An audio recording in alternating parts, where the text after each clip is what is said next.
இந்த திறவுகோளுக்கெல்லாம் சொந்தக்காரர் யாருன்னா நீங்களும் நானும் ஆராதிக்கிற சர்வ வல்லமையுள்ள தேவன் தான் இந்த திறவுகோளுக்கெல்லாம் சொந்தக்காரர்.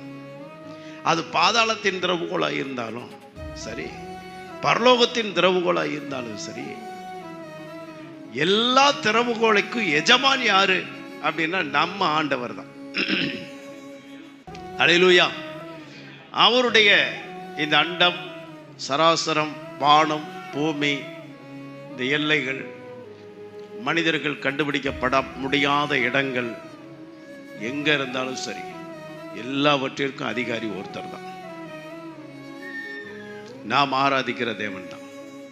அதனால இப்போ பேதுருகிட்ட ஒரு சப்ஜெக்ட பேசிட்டு இருக்கிறார்.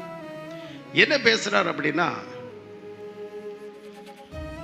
பரலோகத்தின் திறவுகோள்களை உனக்கு நான் தருவேன். இந்த வார்த்தையை கொஞ்சம் கவனிங்க.